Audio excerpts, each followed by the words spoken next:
فرش التراب يضمني وهو غطاء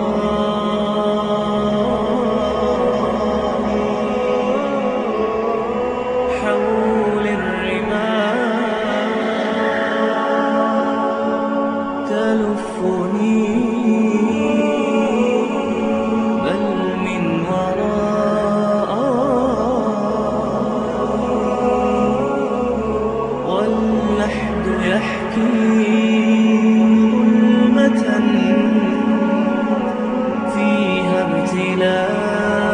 لله نحمده ونستعينه ونستغفره ونعوذ بالله من شرور أنفسنا ومن سيئات أعمالنا من يهده الله فلا مضل له ومن يضلل فلا هادي له وأشهد أن لا إله إلا الله وحده لا شريك له وأشهد أن محمدا عبده ورسوله.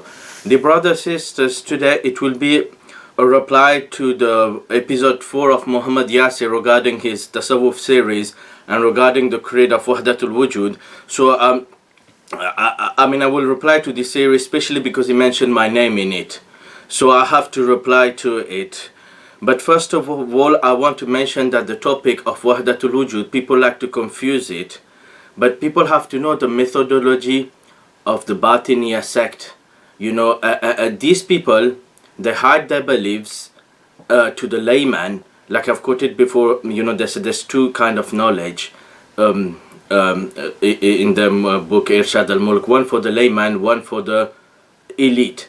And these people, we will quote from them, they say that this knowledge of the elite should be hidden from the layman. You know, else we will be killed. So this is how the Batiniya propagate their teachings. And I've spoken of the Ikhwan Safa, the Brotherhood of Purity. They would hide their name and propagate their secret societies, Batini teachings. The Qaramita in Yemen, they took for 20 years the Black Stone. All these people, the assassins, the Ismailis, they use this methodology of taqiyya, you know, that to be protected from the governments and the authorities and the scholars. They quote words of shirk, and then when they are confronted they say, oh, but it doesn't mean this. So this is their problem, and we will see in their book. So this issue of Wahdatul Wujud has to be clearly dealt. You know, we can't just say, oh, because this scholar says this scholar says this, so we can't do takfir, we have to secularize. It doesn't work like this in the religion.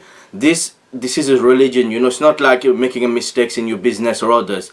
This is a matter you might lose your hereafter. So we have to be the most precautious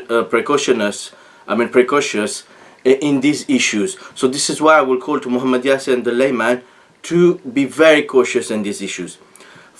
And I will quote some of these examples of these Sufi groups, how they work to the layman and how they deceive people. For instance, Abul Hasan Shazili, who is the head of the Shazili order. I have an article on my website, people can refer to it, the reality of the Shazili order. In it, Ibn Atala al-Iskandari, who opposed Ibn Taymiyyah, they debated these issues and others when Shaykh al-Islam Ibn Taymiyyah was in Egypt. In his book Lataf al-Minan, he quoted Abu Hassan al-Shazili saying that, you know, we affirm unity upon in the heart, but we affirm separation on the tongue. So they have two messages. One in the heart, one in the tongue, meaning for the layman, and the heart, that is the true creed. So what happens in the khanqa, it is for the elite. What happened in the masjid, fiqh, hadith, this is for the layman. So you have to understand this, that these people won't go deep in their text. They won't scrutinize them because they don't want their secret to be exposed. Shaykh al-Islam Ibn Taymiyyah, he wrote a book which Dar Alim Fawaid of Shaykh Allama Bakr Abu Zaid with some of his students, Ali Imran and others. You know, students of Shaykh Bakr Abu Zaid, very good Salafis, mashallah, Shaykh Uzair Sham, Shaykh Ali Imran. They've published it, and they will publish a new version with additions to it because they found a new manuscript of Rad al-Shadhili, in which Shaykh al-Islam Taymiyyah explained that Shadhili Sufism follows the way of the philosophers, not the way of the Sunnah, and he refuted his hizb in it. So people can see the Lataf al-Min, and it's translated by Sufis themselves on my article, and how these people are secretive people. You know, it's a secretive society. You know, this is the Batini method. This is why we have to be careful on the issue of Wahdatul Wujud. You know, sometimes they use terms, or we don't mean ittihad, but in other places they will say, yes, ittihad is true. But what they mean in the first case is ittihad, meaning the two existences uniting each other. But for them there was only one essence. So sometimes they will use words, deny, give examples. So this is how these people work. Likewise, in the book of Ibn Ajibah, who is a well-known Shazili Sufi as well, Ibn Ajibah, in his book Al-Futuhat Ilahiyya, which has been translated by Daqawi Shazili Sufi in English. And I bought the book from a Deobandi bookshop, you know, so they propagate this book, Futuhat Ilahiyya. In English it is called the Basic Research. In it as well, you know, he quotes because it's an explanation of a poem of Ibn al-Banna from Saragossa. So Ibn Ajibah, when he explained it, he says in it, God, you know, when he explained the poem, Ana ma'budi, I am my object of worship. So he explains in it, gatherness is witnessed in his inward, meaning unity, gatherness is witnessed in his inward, and separation on his outward exists only in speech. So they said the separation on his outward exists only in speech, not in reality. You know, he's explaining the poem, Ana ma'budi, I am my object of worship. And Ibn Ajibah, Ash-Shadhili, as translated by the Sufi, I have the book and I have scanned it, and people can read the documents online from their own translation of the Sufis, and they're selling it, that separation exists only in speech, not in reality, in courtesy with lordship. They say we only affirm separation in the tongue, not in the heart, out of courtesy, respect for the lordship. Then he quoted further on some poems of Sufis. If they reveal the secret, their blood becomes permissible, you know, to spill. This is how the blood of those who reveal becomes halal. So they have a secret, you know, like the Illuminati, they have their secrets. They don't reveal, only the highest orders know their secret, the Luciferian, whatever, worship of the devil. They don't tell the lower levels what their secret is. Likewise in Sufism, when the murid starts, he just starts sitting in a dark room for many days. He does not know the highest level of Wahdatul Wujud. After, when he grows and he's been totally brainwashed with his drugs and isolated from society and starved, then after he accepts all of this, when he's been brainwashed that his shuyu, they are like infallible, they are the manifestation of the will of Allah, whatever, you know, they don't speak without the Prophet's permission or whatever they tell in their book about him, the Dulamaki, he wouldn't speak without the Prophets for 12 years consulting him. So once they've been brainwashed in Sufism, after they're ready to accept this horrible creed. So this is what he said, if they reveal the secret, their blood becomes permissible. So they have a secret, if they reveal it, according to the Sharia, the blood becomes permissible. So you know, they're even hinting at it. They can't say it openly, but they give hints to their secrets. And look at the creed of Ibn Ajibah, and the Deobandi are selling his book. You can check the online bookshops, or you can go to the bookshops. Page 270 of his book, The Basic Research. He quotes from Abdul Karim Jili. You know, Abdul Karim Jili, he defends Plato, saying he was the Qutb of his time, showing that their creed is Platonian creed. And he says Iblis will be forgiven on Judgment Day, and he has a mantle that none of the awliya was given, and he will get close to Allah, and he only disobeyed him out of, you know, because he saw it was his destiny, and he will be forgiven Iblis. And Abdul Karim Jili, he has many kufriyat in his book. I mean, Al-Insan Al-Kamil, and I've got an article on it translated by Sufis themselves, you know, about all the kufriyat and shirkiyat in his book, all his deviated belief. So on page 270, Ibn Ajibah quotes Jili saying in his poem, existence is, for example, nothing but snow. So the creation is only but snow. And you are its water that gushes out, meaning Allah is the water that gushes out from the snow. Then he says, snow is nothing but water in our realization, meaning in our tahqiq, snow is nothing but water. So he says the creation is snow, Allah is the water that gushes out, but for us actually, snow is nothing else but water. It's just two forms of the same essence. But in wisdom, the Sharia confirm it. You know, they said this is actually, in reality, Snow and water are the same, meaning creation and creator. But in wisdom, the Sharia, I mean, we only confirm the Sharia out of wisdom, because else we will be killed. So this is the reality, they write it, and this is example given by the Trinitarian, that the Father is the Son is like the Trinity is like a gas, snow and water, and these are three things, but one in reality. The different form. These are the example given by Trinitarian, and the Wujudi, like I've quoted in my previous one about the image in the mirror, and Rahmatullah al-Hindi, the Trinitarian's example and the Sufis example about Wahdatul Wujud, they are the same ones. So this is another example. And after he quotes the fake hadith of Nur Muhammad that Ibn Arabi quoted first, so it shows they take their aqidah from Ibn Arabi and propagate this Batini, Ismaili, Karamita, Fatimid type of teaching, and they are secretive. You know, they can't. This is how they propagated. And if you go to someone and you say, "Oh, Iblis is from the Awliya, he will be forgiven. Pharaoh died upon Iman." You know, people will say, "What are you talking about?" You know, there's no, you know, if you go to the layman, oh, you know, the idolaters of the people of Nuh, they were drawn in ocean of knowledge. The layman is going to say, "What are you talking about?" So this is how these people work. This is what they write in their book. In my book, a critical analysis of the Sufi creed of the elders of Deobandi and Tablighi Jamaat, I have translated some of the saying of Haji Imdadullah Makki, the elders of Deoband. And he says, I mean, I have put scans of it on my website and in my lectures on Deobandi and Wahdatul Wujud. So he says in his Risala, which is in Persian, and I've put scans on it already, Biyan Wahdatul Wujud, and it is in his Kulliyat Imdadi at the end of it. And he quoted, it is in Persian, but he quoted an Arabic saying of some Sufis. And the Arabic text reads, "He who openly revealed the secrets of Rububiyyah, meaning Lordship of Allah, becomes a disbeliever." So, you know, you can read the scans yourself, and I've quoted it before in my lecture, Deobandis and Wahdatul Wujud, a reply to Mumtazul Haq. So people can see the scans themselves. I have the book, Ziya al-Qulub, it is online, the scans. So he openly reveals the secret of Rububiyyah. So there is a secret in Lordship. He who openly reveals it becomes a disbeliever, you know. So this is a Batini religion. So this is in Kulliyat Imdadi. I have the scans of this Risala in Persian, and this quote is in Arabic. Then from other sources, I mean from Deobandi of Sheikh Talibur Rahman, he quotes that in Shamaim Imdadiya,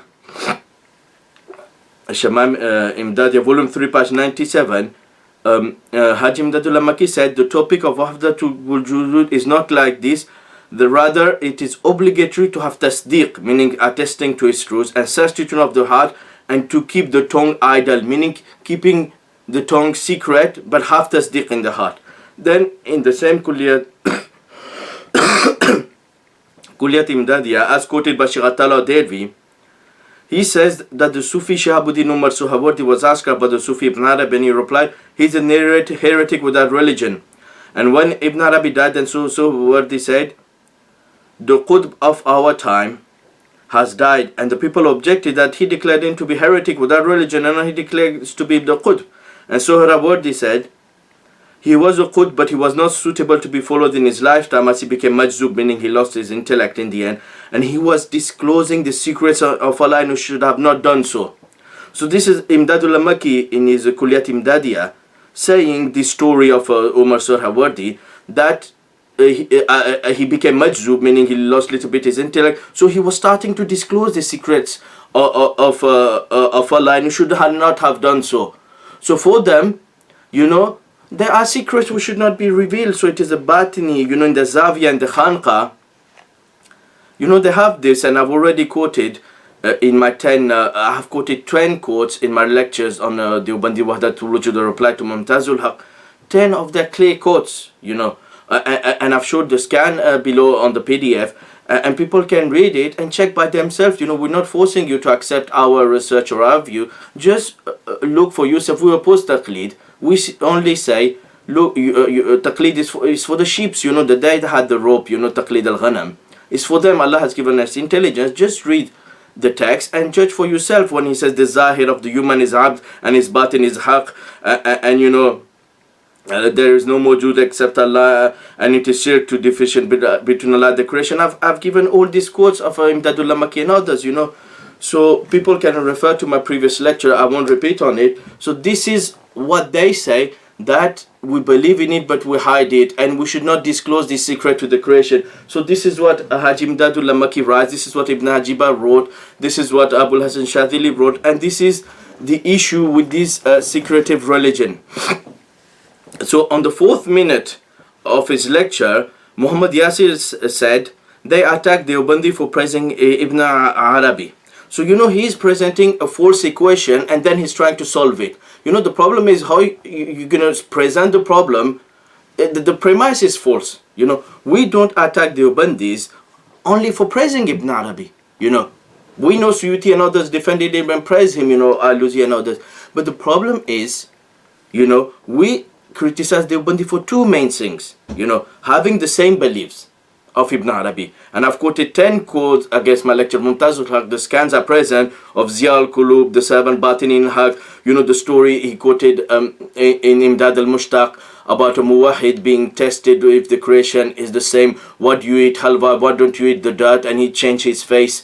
The muwahid, meaning the believer, would change his face into pig, and then he ate the halwa, and then in a human face he ate the in a pig's face he ate the dirt, and when he changed back his face to human he ate the halwa. So I've quoted this story of Khanzir, the story of Arwas Thalatha, in which a Sufi travels far away to see a handsome boy and a handsome camel, and he kisses the handsome camel, and he said where Allah has performed his zuhur, manifestation. And as well the story of the prostitute in which the Sufi Sheikh, this one it was quoted by Rashid Ahmed Gangohi in Tazkiratul Rashid, in which a Sufi said to prostitute, why are you being ashamed of being prostitute? Who is the carnival, who is the doer and who makes it happen?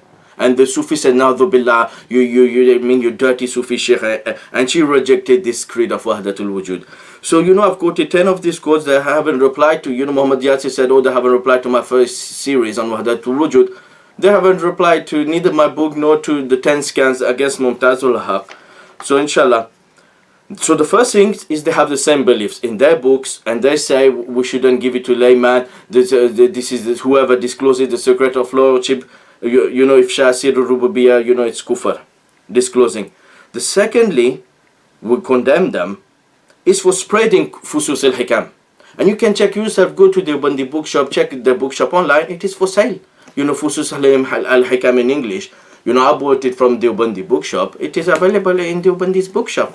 And they're propagating it. So this is why we condemn them, because the Batinist technique is, we deny, there's difference, we don't believe this, we don't believe like that, and secretly they propagate under not to be persecuted by authorities. No, it's not like this, it's complicated, it's technical language only known by the Gnostics, the Arif, and secretly they propagate their kufri and shirki aqaid. This is how these people do. You have to understand the Fatimi, the Batini Ismailis in Syria, the Nusayri, like Bashar al-Assad. This is how these people are, the Batini. This is how they work, like a secret society method. So you can check yourself, they spread Fusus al-Hikam. So Muhammad Yasir, on the first case, he misrepresents the case, that Ahli Hadith are only attacking us because we praise him, and he said, look, others praise him, Suyuti and others, why don't you give fatwa, get barbaric fatwa? He's a barbaric fatwa, So he misrepresents the case that we're only attacking them for praising, while we attack them for having the same beliefs, it is present in their book, and for spreading this belief, If they were to say, we don't know what Ibn Arabi, some scholars do takfir, some defend him, we leave his matter to Allah, but they stop spreading his beliefs in their books, and they stop selling the book, this is a different case. You might say, okay, they're mistaken in praising him, and that's it, the case is closed, nobody's propagating this belief. But they don't do this, okay, he's a mukhtalaf, he's a scandal, but he presents the case as only, we're praising him, other praising. It's not about praise, it's about propagating this toxic, this cancer, the Zika virus worse, than AIDS belief, a cancer. the disbelief of Wahdatul Wujud. So on 5 minutes and 45 seconds, he says, I'm not going to scrutinize each statement. So he's acknowledging his defeat. I've already challenged him to quote about Anqa al-Maghrib. Just few lines in which he says Abu Bakr will be under my banner and with some Illuminati signs, I don't know. So he's not ready to read from Ibn Arabi and explain it, So it shows the weakness of his position. And he said, and he brings his principle that some criticize him, some defending him. Why Deobandis are alone to be criticized? I already given the answer. Is because you propagate the kufr in the books of your elders. You sell Shamam Imdad and Imdad al-Mushtaq. And Ziya al-Qulub, which has the secrets of disclosing secret of lordship and this, and the slave, in his interior he's Allah and in his exterior he's a slave. So you propagate this belief. And you propagate Fusus Al-Hikam, which hundreds of scholars have declared kufr. So then he said, I gave 10 quotes of scholars. I have a book, inshallah, may Allah facilitate its publication. It has 200 fatwas of scholars doing takfir and declaring Ibn Arabi misguided. 200. So if he's got 10, we've got scholars, Hafiz Sakhawi, Baqawi, they quoted hundreds. Some scholars have written books that say we can quote up to thousands of scholars, leading Ash'aris and Maturidi scholars who have done takfir. It's not Salafi, Hanbalis, Ibn Taymiyyah Ibn al-Qayyim and his students only, leading Ash'aris, Maturidis, opponents of Ibn Taymiyyah. So he says, I've quoted 10. So he says, the teacher of Ibn Daqiq al-Aid, the teacher of Hafiz Iraqi, and this one, Ibn Hajar quoted this Sufi. So why he doesn't bring the statement of Hafiz ibn Daqiq al-Aid? Because Hafiz ibn Daqiq al-Aid, he quoted the saying of his teacher, Sheikh Al-Aziz ibn Abdul Salam, that he was evil teacher. Evil person, and he believed in the pre-existence of universe, and he didn't believe the private parts to be, he believes it was to be halal. So Ibn Daqiq al-Aid, when he was asked about Ibn Arabi, he quoted his opinion, and his statement is present in many books. And Ibn Taymiyyah met Sheikh Ibn Daqiq al-Aid, and Ibn Daqiq al-Aid praised Ibn Taymiyyah, that they met together, and they saw each other. So scholars quoted this from Ibn Arabi through different asanid. Hafiz Iraqi, he issued a fatwa quoting the text from Al-Fusus and declared it is kufr. We're going to read some, inshallah. So he brought 10 scholars. I will briefly bring 10 scholars because, like I said at the beginning, this matter needs a proper, we can't just say, some scholars do takfir, some, so it equates. The religion, it doesn't work like this. So because he brought 10 statements of scholars, I will bring 10 as well, inshallah.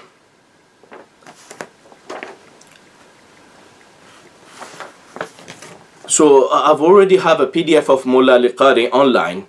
People can refer to it from his book Ibtal al-Qalbi Wahdatul Wujud, which is published.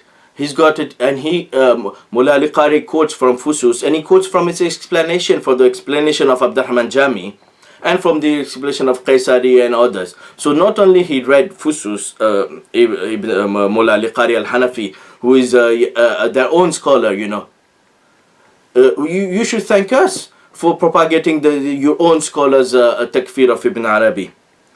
So Mulla Qari, he not only he read Fusus, but he read its explanation as well. So people can refer to it. I won't read for Mulla Qari, but this is one already. Mulla Qari. People can read it in it. He quotes from Abdurrahman Jami and others supporting the kufriyat of Ibn Arabi. So this one is done. Now we will see that Hafiz al-Bulqini, a great muhaddis and the Shaykh al-Islam of his time, among the Shafi Imams, Sakhawi in his Qawl al-Munbi, which has hundreds of pages of gathering statements of scholars on the takfir of Ibn Arabi, he says that Allama al-Aini, who is a Hanafi leading scholar, said in his Tarikh, the scholars of Egypt gave fatwa that some matters in Fusus are clear kufr, and whoever says according to it and believes in it is declared kafir. So Allama al-Aini, he's giving the fatwa of the scholars of Egypt of his time, that they have decided, they have agreed that some matters in Fusus are clear kufr, whoever says according to it and believes in it is declared kafir. The first one who gave such a fatwa was Shaykh al-Islam Sirajuddin al-Bulqini. from the great Shafi scholars and the knowledgeable Sheikh, and as well, the knowledgeable Sheikh and ascetic Jalaluddin Tabani, one of the great Hanafi scholars. So you have Bulqini, according to Hafiz al-Aini, and Tabani from the Ahnaf. So it's not the Ahnaf leading scholars, the Shafi leading scholars, Ashari Maturidi, they agree some matters in Fusus are kufr, whoever believes in it is kafir. Then Hafiz Sakhawi, he said that he read from the handwritten manuscript of his teacher Abu Bakr Saleh, Qadi Abu al-Baqa Saleh, the son of Hafiz Bulqini. So he said he read the handwritten manuscript of his teacher, the son of Hafiz al-Bulqini, who gathered the fatwa of his father. So the son wrote the fatwa of his father, Hafiz al-Bulqini. Some of this fatwa of Ibn Arabi. So Hafiz Sakhawi mentions them, that he saw the manuscript of the Abu Bakr Saleh al-Bulqini from his father. And some of these fatwas of Hafiz al-Bulqini say, the question, is it permissible for someone to love Ibn Arabi, to praise him, to have a good opinion about him, or remaining silent about him is better? Is it permissible to hate him for Allah's sake because of what is attributed to him, even if he did not say such? And what is the consequence of the one who holds a good opinion of him, or loves him, or blames and hates him? So Hafiz al-Bulqini replied, and is Hafiz Sakhawi is Ashari scholar, student of Ibn Hajar al-Asqalani. He said, Hafiz al-Bulqini, it is not permissible to love the mentioned person or to praise him, and one should have and one should not have a good opinion of him because of him spreading abominable beliefs and ignominies manifested in his deceptive fusus. How much corruption did he indeed inserted in it? And also in his book Al-Qubuhat Halakiya, perishing abomination, that he called Futuhat Makkiyah. So not only he declared that the book Fusus Al-Hikam has kufr, but he also said his book Futuhat Makkiyah that he called Qubuhat Al-Halakiyah, perishing abomination. They are abomination. So we don't give barbaric al-fatwa, it's the scholars who call his Futuhat Qubuhat. Meaning what the Sufi call Meccan inspirations, he called them perishing abomination.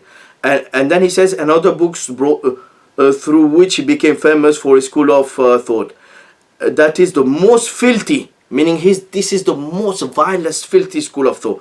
Verily the illustrious scholar, known for their nobility among people who checked his books, indicated his heresy and evil past. Meaning the scholars who checked his book, they gave this verdict. It is not permissible to approve of him and to remain silent on him, as it will lead to corruption in means and objectives, and lead to adhering to false belief, and it is obligatory to hate him for the sake of Allah subhanahu wa ta'ala. And then in one other of his fatwa, he was quoted that, that Ibn al-Iskandari praised Ibn Arabi in his Lataif al-Minan. So he said, Hafiz Bulqini, the author, meaning Ibn al-Iskandari, the author of this book erred in describing Ibn Arabi as Arif bil agnostic. As this mentioned, Ibn Arabi is among the most, as this mentioned one, meaning Ibn Arabi, is among the most ignorant people about Allah. He was an ignorant person with an abominable ignorance, and a misguided person with an extreme misguidance. None came with such kind of misguidance and kufr similar to what he brought. So he said he's never seen anyone bringing such kufr and misguidance as Ibn Arabi. And he's a leading Shaykh al-Islam Shafi scholar. And his books are filled with such, and scholars firm in knowledge informed us about it, and we wrote this so that the readers see that, meaning this statement of Ibn al-Iskandari, the readers who read Ibn al-Iskandari's statements are not misled, and advice is desirable. So he said, don't take the opinion of Ibn al-Iskandari from the Shazili, the third Imam of the Shazili order. Don't take his opinion. The verifying scholars have checked his speech, and he is a kafir, So this is Mulla al-Qari, Tabani, al-Bulqini. Now Hafiz al-Iraqi. As-Sakhawi mentioned in his Qawl al-Munbi that Qadi Zainuddin Abdul Rahim ibn al-Hussein al-Qurdi al-Iraqi, a Shafi'i known as Hafiz al-Iraqi, he once sent some quotes of Ibn Arabi, and he was asked to give a fatwa. And Sakhawi quoted this, you know, and this was he wrote it in a booklet form, his fatwa. And Sakhawi quoted this booklet fully in his Qawl al-Mundbi, and Hafiz al-Baqai partially in his Tanbih al-Ghabi. And the booklet, the fatwa of that Hafiz Sakhawi copied, was copied by Hafiz Iraqi's son, Sheikh Waliuddin, you know. And he wrote this in the this fatwa from his father directly in the presence of Hafiz al-Haythami. And Hafiz al-Haythami as well, he quoted this fatwa. You know, the author of Majma' Zawaid, he also quoted this fatwa of Hafiz al-Iraqi. So you already have 1, 2, 3. I mean, Hafiz Haythami quoted it, Hafiz al-Iraqi. So in the fatwa, he was quoted, Hafiz al-Iraqi wrote, as for his saying regarding the people of Nuh, alayhi salam, leave not your gods and leave not Wad, no Su'a. Ibn Arabi said, had they left them, they would have been ignorant of the real in the measure of what they left. The real has a face in every object of worship. Whoever knows it, and whoever is ignorant of it. Then he said, the Gnostic is the one who sees Allah in everything. Rather, he sees him as the source of everything. So first, he's quoting, meaning Hafiz Iraqi is not giving a fatwa without seeing the speech of Ibn Arabi. He's giving the quote, he reads it, and he said, after, this is the speech of misguidance, shirk, ittihad, ilhad, infidelity. May Allah protect us from such. He established their abandon of idol worship which is prohibited by Nuh alayhi salam, as ignorance. So he described their abandonment of idols as ignorance, which would make them pass by the truth according to what they abandoned. So according to what they abandoned from the worship of idol, they missed from the truth. And this was their religion for which Allah drowned them, meaning their idol worship was their religion and they were punished by Allah for it. And will make them enter the fire in the hereafter. So their religion that Allah blamed and punished them for, and He will punish them in the hereafter for, he called it, they shouldn't have left it, and they left the truth according to what they left of idol worship. I say, you know, Hafiz Iraqi, I'm astonished at the one who says such regarding a very small number of idols. What would he say about what is narrated in Sahih Muslim from Abdul Masud that the Prophet entered Mecca and there were 360 idols around the Kaaba, and he started to pierce them with his stick, and he would recite, وَقُلْ جَاءَ الْحَقُّ وَزَهَقَ الْبَاطِلُ, and said the truth has come and falsehood has vanished. He said this is few idols. The Prophet when he entered Mecca, he destroyed 360 idols. So was the Prophet, was idol worship, I mean, people shouldn't have left the 360 idols? Na'uzubillah. And after Hafiz Iraqi said, as for his saying Musa knew the matter better than Harun, because by his knowledge he knew the people of the Kahf worship. Since Allah decreed that he only would be worshipped, when Allah decrees something, it must occur.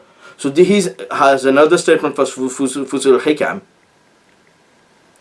in which they say Musa knew the matter better than Harun because of his knowledge.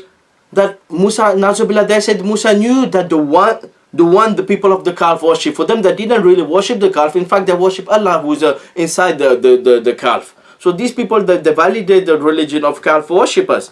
And he quoted the verses because Allah has decreed that he only would be worshipped. And I've already quoted all the explanation of Mulla Ali Qari, of Mulla Abdurrahman Jami Naqshbandi in his explanation for Al-Hikam. And he says, yeah, Allah decreed. And this does not only the hukm taklif, is the hukm taqdiri, meaning Allah decreed and this will happen.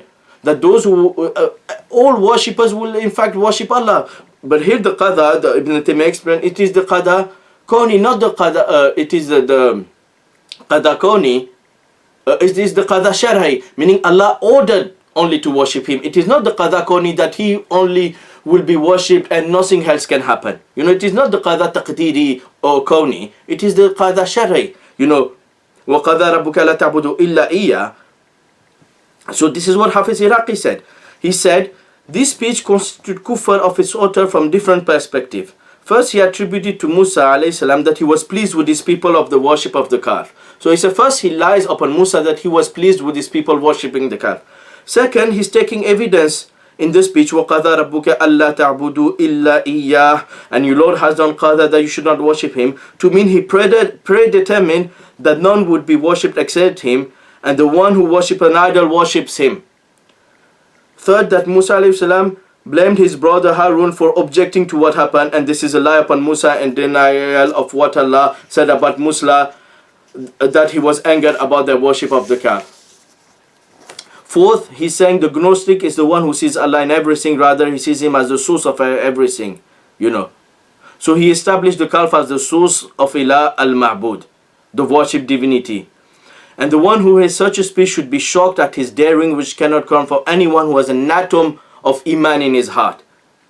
The claimant, meaning Ibn Arabi, opposing Allah, his messenger, and all believers came among those who believe in the worship of calf and those who declare their actions to be correct, you know. And he made it clear that they are among the Gnostic, meaning by saying the Gnostic is the one who sees Allah in everything, rather he sees him as the source of everything. So he's validating the worship of the calf by saying that these people are Gnostic. And there is no doubt that the polytheism of such a person is worse than the polytheism of Jews and Christians. You know, he's saying that the one who validates the worship of the calf, his shirk is greater than the shirk of the Jews and Christians. So this is done. Hafiz al-Iraqi, we have Mulla Qari, Tabani, Aini as well approved. We have Hafiz al-Bulqini, Hafiz Sakhawi, 5, Hafiz Baqai, 6, who are both students of Hafiz ibn Hajar. We have now Hafiz al-Iraqi, Hafiz Haythami, who also validated this fatwa of his teacher, Hafiz al-Iraqi, and spread it. And not even the opponents of Ibn Taymiyyah. You know, Qadi al-Akhnai, against which Shaykh al-Islam wrote the book Rad al-Akhnai, he also declared Ibn Arabi kafir. And his Bakri, in which he wrote the book Rad al-Bakri for his justifying intercession at the grave of saints and prophets, he also declares these two opponents of Ibn Taymiyyah, they declare Ibn Arabi to be misguided. But now one of a great Shafi'i scholar, but he was an opponent to Ibn Taymiyyah's view on tawassul and intercession on graves of the Prophet ﷺ and visiting the grave of the Prophet. It is Abul Hasan Taqiyuddin Ali ibn Abdul Kafi Subki, you know, the author of Shifa, you know, the Sufi, they respect a lot this book. So this great Shafi'i scholar, Subki, he wrote in his commentary of Al-Manhaj of Nawawi in the chapter of Wasi, and this is quoted by Qadi Al-Fasi in his Aqta Thamin, by Al-Baqai in Hafiz Baqai in his Tanbil Ghabi, and Hafiz Sakhawi in his Qawl Al-Munbi, and Hafiz Shirbini in his Mughni Al-Muhtaj. So 4 leading scholars are quoting this from Subki's commentary of Nawawi's Minhaj in the chapter of Al-Wasiyah. So Subki said, Ali ibn Abdul Taqiyuddin Subki, Ali ibn Abdul Kafi, as for these late Sufis such as Ibn Arabi, Ibn Sab'in, Al-Qutb al-Qunawi, Al-Afifat al-Misani, these are ignorant. So you know Ibn Arabi, Ibn Sab'in, Al-Qunawi, you know, who's a student of Ibn Arabi, Afifat al-Misani, who's a student of Ibn Arabi. These are ignorant and misguided people exiting from the way of Islam. Kharijuna an tariqat al-Islam. So what to say about the scholars, you know? You see, they're not outside the fold of Islam, so what to say about the describing them as being scholars? So this is not quoted by, you know, leader Ibn Taymiyyah Ibn al-Qayyim, that they can accuse of falsifying. This is quoted by Maliki scholar Al-Fasi, by Baqai, Sakhawi, and Shirbini from Shafi'i scholars. So next one, we already reached 10, Al-Ala al-Bukhari Hanafi. This one was an opponent to Ibn Taymiyyah. He was a stern opponent to Ibn Taymiyyah. He was a hardcore Maturidi, and he would even, Zahid Qawsari quotes from him because he said, you should not say Shaykh al-Islam Ibn Taymiyyah is Shaykh al-Islam, you know. The one who says his Islam is not safe, you know. The one who describes Ibn Taymiyyah as Shaykh al-Islam. You know, he was great for Ibn Taymiyyah to the level that he would declare kafir the one who declared Ibn Taymiyyah to be Shaykh al-Islam. And Ibn Nasiruddin Dimashqi refuted Al-Ala Bukhari and defended in his Taymiyyah Arad al-Wafir ala man za'ama bi anna man sama Ibn Taymiyyah Shaykh al-Islam kafir. So Ibn Nasiruddin al-Dimashqi, he wrote this book against Ala al-Bukhari. So Ala al-Bukhari said whoever described Ibn Taymiyyah as Shaykh al-Islam is kafir. He was a pakka hardcore Maturidi. So for him, Ibn Taymiyyah's belief is tajsim, attributing space to Allah, whatever these people say, they're Aristotelian. So when he said this, Hafiz Ibn Nasiruddin quoted hundreds of scholars, in his book Ar-Rad al-Wafir, the great refutation of the one who claims that the one who calls Ibn Taymiyyah Shaykh al-Islam is kafir.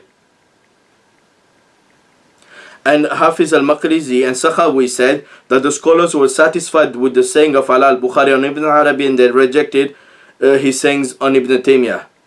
And in Ibn Nasiruddin, he gathered fatwa of leading scholars of Badruddin al-Aini and others, Imam of the Hanafi on Islam, defending Ibn Taymiyyah and freeing him of tajsim and declaring him as Shaykh al-Islam. So even the leading Ahnaf scholars of that time, Badruddin al-Aini, they rejected al-Bukhari, al-Hanafi. But we just quote for them that the opponents of Ibn Taymiyyah like Subki, Akhnai, and the other one, Bakri, and this one, al-Bukhari, they did takfir of Ibn Arabi to the level that they would go to the ruler. Anyone who defends him, they will have him removed as judge. And Hafiz Ibn Hajar, he was witness of other cases of people who defended Ibn Arabi and their case was brought to the ruler and to be removed, and then they made Tawbah. And Ibn Hajar, he was there with al-Bukhari and they attested he made Tawbah so he can remain Qadi. But if he didn't make Tawbah, he would have removed anyone who would be silent or defend Ibn Arabi. So Muhammad ibn Muhammad al-Hanafi, known as al-Bukhari, he wrote a book, Fadiha al-Mulhidin wa Nasiha al-Muwahidin, the ignominy of the infidels and the advice to the monotheist, in which he did takfir of Ibn Arabi and his group and declared Ibn Arabi to be the greatest of kafir. They say, oh, we declare him the greatest of kafir. He said, Akfar al-Kafirin, the greatest kafir of all kafir. And he said in his book,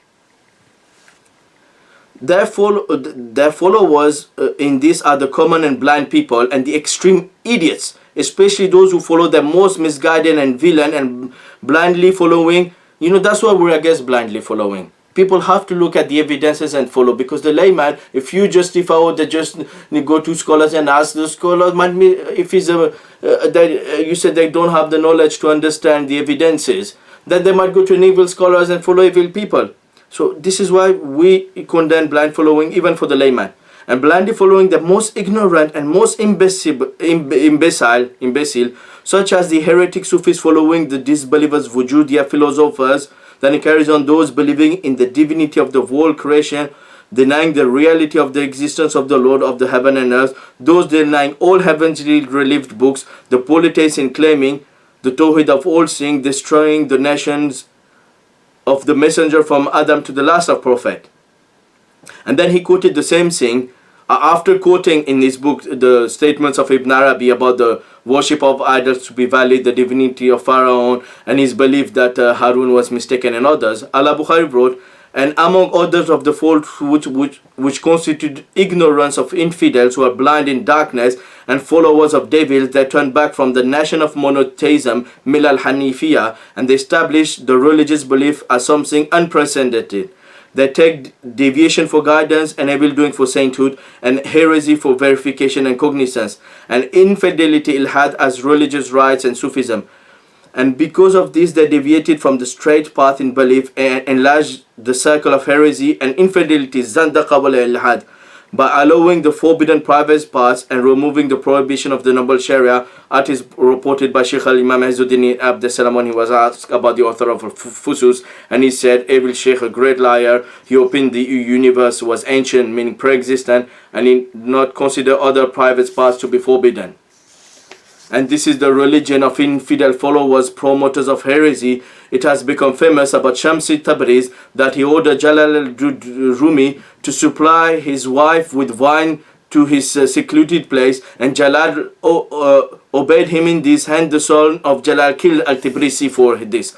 So this is not me saying Jalaluddin Rumi is misguided, I've got an article of Jalaluddin Rumi in which Al-Hayni condemns, he quotes Ibn Taymiyyah's condemnation of Rumi, and he does not object to it. So here it is Al-Bukhari. He says that it has become famous. So I don't have the quote. It is your own Hanafi scholars who says it. It has become famous that Shams at-Tabrizi, the teacher of Jalal Rumi, he ordered Jalal Rumi to supply his wife with wine. He said, bring your wife with wine. and bring your wife with wine to my secluded place. And because Jalal obeyed him, for them, you must obey the Sheikh.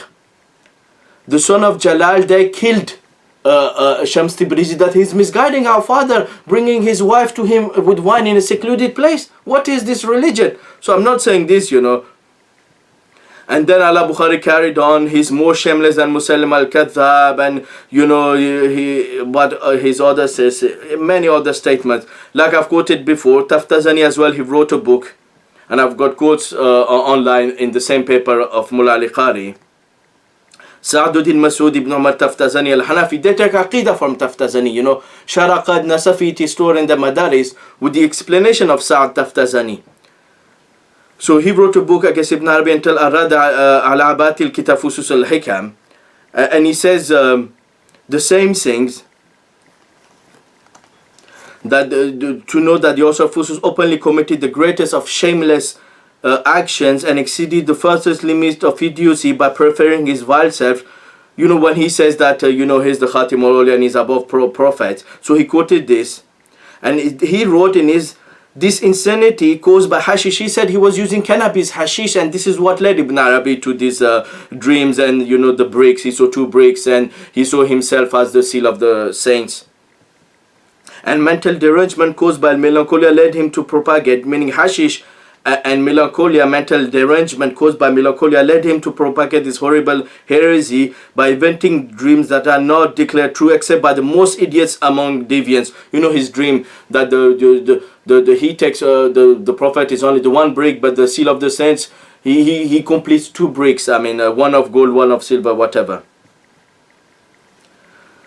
By inventing dreams that are not declared true except by the most idiot among deviants. And this is what he inserted in the introduction of Al-Fusus, that he saw the Prophet in a dream giving him Al-Fusus and instruct him to teach the people. We're going to quote this dream, when we speak about the topic of intoxication. So after Taftazani called Ibn Arabi as Mumituddin, not Muhyiddin. Mumituddin, the one who makes the religion dead, and he calls him La'in, cursed. So this is, I think we've already gone above 10. So just to mention about Majduddin al-Ferozabadi, which Hafiz Abdullah Ropuri declared to be from among scholars. Yes, in his Sharh Sahih Bukhari he quoted and praised Ibn Arabi, but Hafiz Ibn Hajar, he said in his Zail Ad-Durar al-Kamina 240 that he met to him and he said to him, why are you defending Ibn Arabi, saying this and that, and he said that Majduddin Ferozabadi, he changed his view and he agreed that these statements in al-Fusus are kufar. So Hafiz ibn Hajar wrote in Zail al-Durar al-Kamina, when I gathered with our Sheikh Majduddin, I mentioned, meaning Ferozabadi, I mentioned this to him, and he freed himself of the saying of Ibn Arabi, and then agreed with me in what I attributed to him, So this is Hafiz ibn Hajar. Also in his book in Bal Ghumar, volume 3, page 48-49, he said, when I gathered with Sheikh Majduddin, meaning in Yemen, he manifested to me objection to the speech of Ibn Arabi and disparaged him, and he criticized him. So this is Hafiz ibn Hajar saying this. But before, when he would praise and quote from him in Sharh Bukhari, Hafiz ibn al-Khiyat and ibn al-Muqri in Yemen refuted him for this. They wrote to him and they refuted. And when the Hajar met him, so other leading Shafi scholars of Yemen, Ibn al-Khiyat, Ibn al-Muqri, they refuted, Ferozabadi. And when Ibn Hajar met him, as he says in Al-Baghumar, to me he objected manifestation, and in Zail Durar Kamina 240, he freed himself of the saying of himself. So even Ibn Hajar, Hafiz Sakhawi quoted his speech in his Qawl al-Munbi, that he's a kafir, he's a kafir without any tawaqquf, without any posing, there's no doubt, and he debated people who would he did mubahala with those who would defend Ibn Arabi and propagate his creed. As well, Hafiz Sakhawi in his Qawl al-Munbi said that Hafiz Ibn Hajar read and praised Al-Fasi's book against Ibn Arabi. Taqiyuddin Al-Fasi al-Maliki, he wrote a book against Ibn Arabi called Tahzir al-Nabi al-Ghabi. And he said that his teacher Ibn Hajar would praise this book of Taqiyuddin Al-Fasi. As Sakhawi said he saw notes of Ibn Hajar on a manuscript of Al-Fasi's book, and even the son of Hafiz al-Iraqi, al-Wali al-Iraqi, he approved the book of Taqiyuddin Farsi, written on the manuscript. And Ibn Hajar said, likewise says the servant Faqir, weak Ahmad ibn Ali al-Asqalani. So this is Hafiz Sakhawi saying, he saw on a manuscript for Taqiyuddin al-Farsi's book, declaring Ibn Arabi kafir and quoting more than 20 scholars, and many declare him kafir and misguided, that the son of Hafiz al-Iraqi, Wali al-Iraqi, he said, I agree with this. And likewise says the servant Faqir, weak Ahmad ibn Ali Asqalani. So we quoted now more than 10. And this is long enough, but we need to take time to not to leave them. Or some scholars said this, some scholars they said no. The scholars who did takfir, they quoted from Fusus, worship of the Kafir, this. It's not a joke. Or because just some scholar defend him, so we have to, I'm not going to scrutinize his saying. Because if you scrutinize his saying, you can't defend this. This is why you're stuck, Muhammad Yasir. So he gave 10 quotes, we gave 10 quotes. So the matter is closed. So then, now we're going to speak about intoxication and ecstasy. He said on 14 minutes 25 seconds that the scholars who defended him, they gave their reason. They said the text was said in a state of ecstasy, or his mind was absent, or texts were put inside his book. So these are two excuses. First excuse is he said this in state of ecstasy, meaning he was intoxicated. And the second is these things were inserted by Jews or his opponents. So let's go to the first one. He said as well, Ibn Taymiyyah, Ibn Usaymin, they defended some Sufis for their statement in intoxication. Ibn Taymiyyah in his book Risala al-Ubudiyya, which is available in English, he defends some Sufi because they, instead of intoxication, they lost their rationality and they start saying things out of intoxication. But Ibn Taymiyyah says when they come back to the normal state, they reject their statement said instead of intoxication. So this is only for the speech. When you lose your rationality, you're intoxicated. You instead of wajd. This is not for writing books. So you can be excused if you lose your mind and you say ugly things, but you can't be excused for writing books. This is why Ibn Arabi, he excused some Sufis. He's just. But those who wrote books like Hallaj, Ibn Arabi, his book Tawasin of Hallaj, it says that Iblis and Pharaoh are my teachers. And I have seen it fully translated in French and English. It is partially, you can Google it online. Aisha Bile, who is a Shazili, Darqawi Sufi, she's not Salafi. She translated some bits of Tawasin and the bits saying that Iblis and Pharaoh are my masters. So we're not attributing this book to Hallaj and propagating online. It is the Sufis, Shazilis and others that are attributing this speech to Hallaj. So, we have to condemn what is attributed to him and such books. So you cannot write a book instead of intoxication. And Hallaj, as explained by Ibn Jawzi in his book Talbis Iblis, which is there's new edition by Dar Sunnah, which is excellent.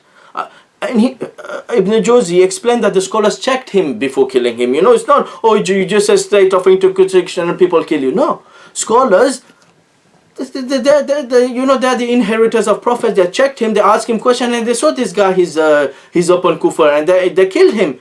So, and Ibn Jawzi, he explains the methods of the Batiniya, the assassins, and the Nusayri in detail. So one can refer how they hide their beliefs, how they deceive people. Secondly, that if we say he said this in state of intoxication, okay. If he says these statements out of intoxication, then the Kufriyat said instead of intoxication, at least we should agree not to propagate them. But you are propagating them. You are selling it.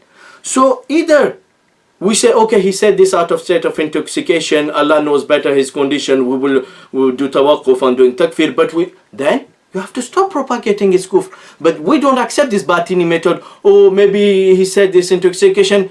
Same time we spread his statements. And he never said in his book what I'm saying in the state of intoxication. In the introduction, this is Kenneth Douglas' introduction. Asha Bele's got her own one. I've got it, but I will only read from one of them. He says in introduction of Ibn Arabi at the beginning, To begin, I saw the messenger of God, may God bless him and grant him peace, in a dream which I had during the last 10 days of Muharram with the walls of Damascus. Within the walls of Damascus in the year 627, so 627. In his hand, may God bless him and grant him peace, was a book. So meaning he saw the Prophet ﷺ within in a dream in Damascus, and the Prophet ﷺ, in his hand was a book, and he said to me, this is the book, the ringstone of wisdom, meaning this is the Fusus Al-Hikam. Take hold of it and with it go to the people so that may benefit from it. So they said the Prophet ﷺ gave him this book and instructed him to teach it to people. I said, I hear and obey God, his messenger, and the man of authority among us, as who have been commanded. And so I realized my hope, made my faithful intention, and purified my purpose and resolution to present this book as set out to me by the messenger of God. He said, I'm presenting to you this book as set out by the messenger of God. May God bless him and grant him peace, with neither addition nor omission, saying, I'm presenting you to you the book as given to me by the Prophet ﷺ, without any addition or omission from me. I ask God to make me one of his slaves, over whom Shaitan has no power. So this is Ibn Arabi clear speech in his introduction, that the book about the idol worship of the kafirun, dying upon Iman, all creeds being correct, it is upon the Prophet's instruction. He did not add any word, so there is no excuse for intoxication. Some scholars, they might have this opinion because they haven't done tahqiq, they haven't read what he's saying. And as well, if we say, okay, he said this out of state of intoxication, his own student, Sadruddin al-Qunawi, who had handwritten manuscript of Ibn Arabi, and he's got his own handwritten manuscript, he did not object to the words. He's got his own explanation of Fusus al-Hikam, and he confirms all the words about the idol worship, drowning in ocean of knowledge and whatever, and they shouldn't have abandoned the worship of idols. He confirms it. People can check it online. It is online. I've seen it, a PDF of it, of Sadruddin al-Qunawi. The student of Sadruddin al-Qunawi, you know, Muhyiddin al-Jandi, he's got his own shar. So the greatest student of Ibn Arabi was Sadruddin al-Qunawi, Turkey, you know, Konya. His student, Muhyiddin al-Jandi, he's a student of Sad Qunawi. So he's taking the knowledge from the teacher, who's taking from his teacher, Ibn Arabi. He's got shar on Fusus al-Hikam. He says the same about idol worshipper being drawn in ocean of knowledge and in love of Allah, whatever. His own student,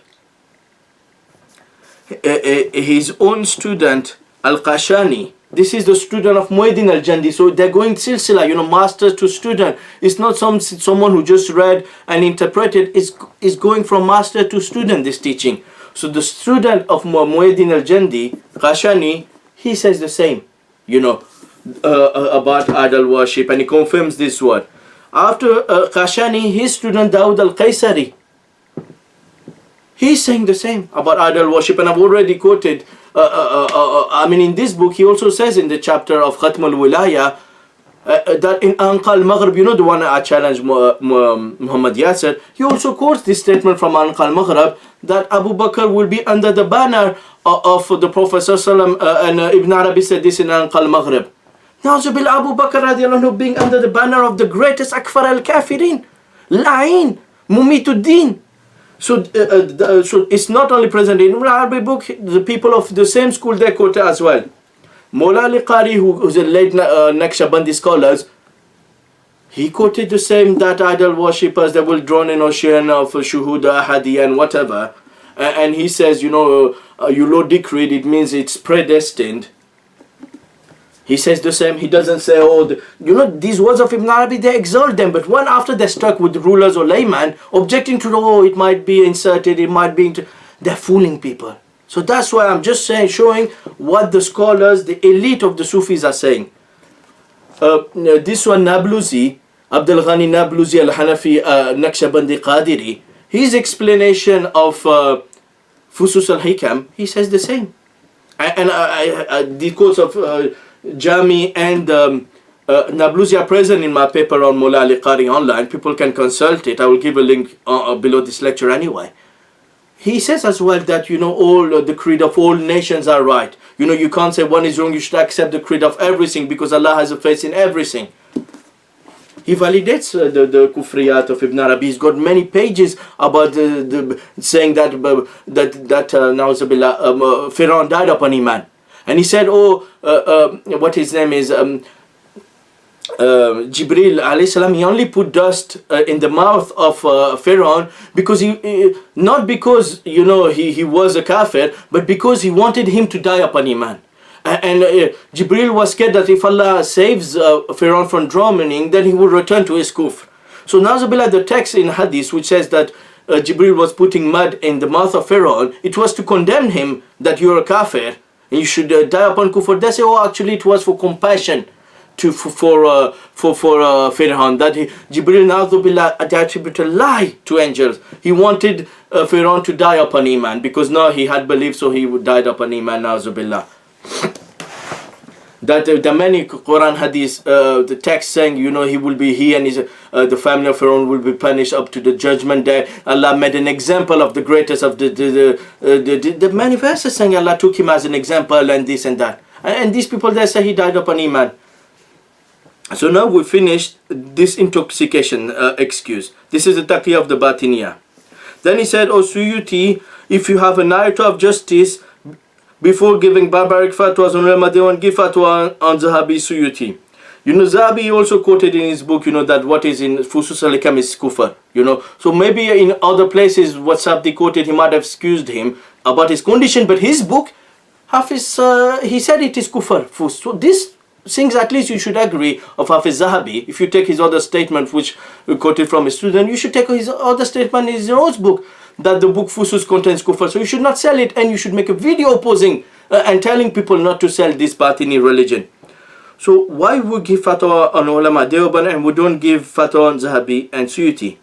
Because the two, like I said, they didn't quote the story of the Halwa Khanzir, Allah doing zuhud in camel and boys, prostitutes and karne wala kaun. And they and Zahabi didn't call to propagate Fusus al-Hikam. So it's two different cases.